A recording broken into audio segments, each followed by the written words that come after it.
झांसी के मेहंदी बाग मंदिर पर चल रही श्री भागवत कथा में छठवें दिवस की भागवत कथा का पूजन वृंदावन से पधारे अनंत संपन्न श्री महंत निर्मोही अखाड़े के अध्यक्ष मदन मोहन दास जी महाराज एवं महंत राम जानकी मंदिर राम प्रिय दास जी पूजन कर किया। उसके बाद वृंदावन की कथा व्यास हरिवंश दास ने कहा कि भारतवर्ष क्यों कहा जाता है, क्योंकि यहाँ पर उत्सव लगातार मनाते रहते हैं। वाल्मीकि रामायण में हनुमान जी महाराज जब सीता जी की खोज करने गए तो उन्हें सिर्फ श्रवण भक्ति माता जानकी उन्होंने कभी देखा नहीं था कि लंका में प्रवेश करने के बाद एक छोटी सी सुंदर सी स्त्री हनुमान जी को दिखाई दी। हनुमान जी ने सोचा कहीं तो नहीं हमारी भगवती सीता। गोस्वामी जी संकेत करते हैं, नाम पहरू दिवस कल की गति को कोई नहीं जान सकता। जिन भक्तों का अपने भगवान के प्रति संपूर्ण भरोसा होता है वह सब कुछ जान जाते हैं। महोत्सव की बहुत महिमा है। या तो भगवान के धाम में महोत्सव होते हैं या फिर इस संपूर्ण विश्व के अंदर भारतवर्ष में ही महोत्सव मनाए जाते हैं। इसी के साथ कथा व्यास जी ने कंसवध सूरदास जी का चरित्र, एकादशी की महिमा आदि की कथा का श्रवण कराया। इस अवसर पर आदरणीय महंत छार द्वारी हनुमान ओछा धाम त्रिलोकीनाथ जी महाराज, वृंदावन से पधारे चरणदास जी महाराज, तालबेहट से लक्ष्मी नारायण पुरोहित जी, मयंक तिवारी, अनमोल तिवारी, सुशील शर्मा, अंजल अर्जड़िया सहित अनेकों साधु संत, सैकड़ों की संख्या में श्रद्धालु महिला पुरुष उपस्थित रहे। क्या शुभ नाम लिखते हैं? मेरा नाम हरिवंश दास है। आज कहाँ से आए हैं और कैसे इस फील्ड में कूदे, क्या रहा पूरा? श्री धाम वृंदावन के हमारे पूज्य श्री सदगुरुदेव भगवान अनंत श्री संपन्न श्री समीर वाले महाराज जी, पूज्य श्री मदन मोहन दास जी महाराज, उनकी कृपा से इस मार्ग में प्रवेश मिला। अन्य संतों की भी कृपा हुई। यहाँ मेहंदी बाग वाले महाराज जी हैं और रावतपुरा सरकार पूज्य श्री रविशंकर जी महाराज, अन्य समस्त महापुरुषों की कृपा हुई तो इस मार्ग में आगमन हो गया। और मेरा तो ये मानना है कि यह मार्ग सर्वोत्तम मार्ग है, क्योंकि जिसमें भगवान और भगवान के भक्तों का चरित्र, उनका चिंतन, उनका ही नाम इस जीव का आश्रय बन जाए, उस जीव का निश्चित ही उद्धार हो जाता है। अंतिम वह जन्म होता है उसका।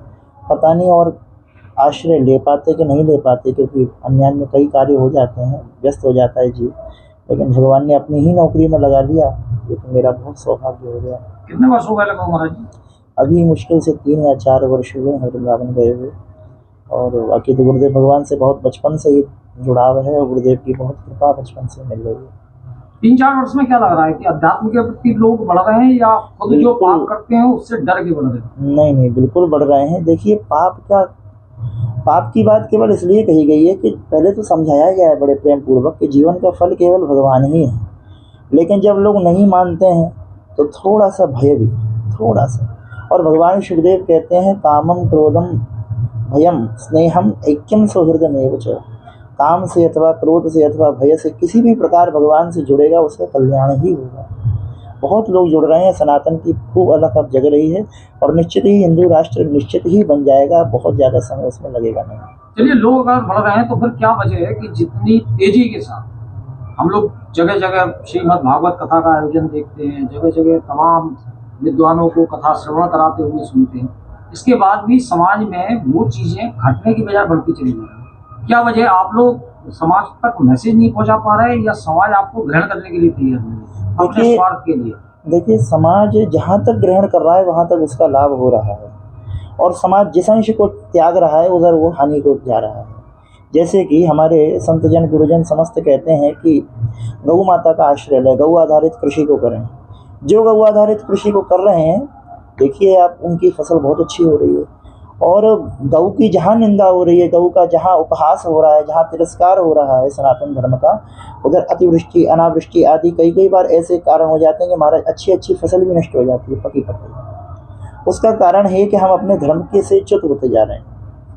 ऐसा नहीं है, अगर धर्म की बढ़त नहीं होती तो विदेश से क्यों लोग इस भारत में आकर धर्म की ओर बढ़ने लगते?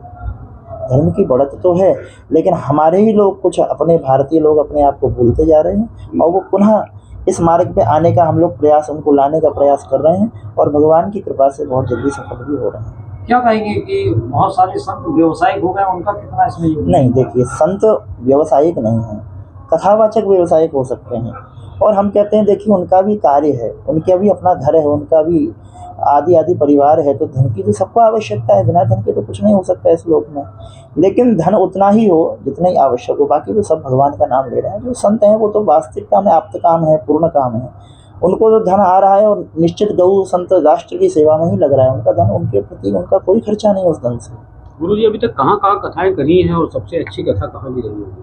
अभी इसके पहले रायपुर छत्तीसगढ़ में श्रीमद् भक्तमाल जी की कथा के माध्यम से सत्संग हुआ 5 दिवसीय, और इसके बाद श्रीमद् भागवत कथा जो है मेहंदीबाग में हो रही है प्रथम हमारी, और भगवान की खूब कृपा हो रही है। और अन्य जगह सत्संग भी होता रहता है, थोड़ा थोड़ा, एक दिन का, आधा दिन का, जैसे जैसे जैसा समय होता है। वैसे तो प्रायः समय अध्ययन में अथवा सेवा में ही जा रहा है अभी, और अध्ययन काल है, और गुरुदेव की कृपा से खूब आनंद हो रहा है।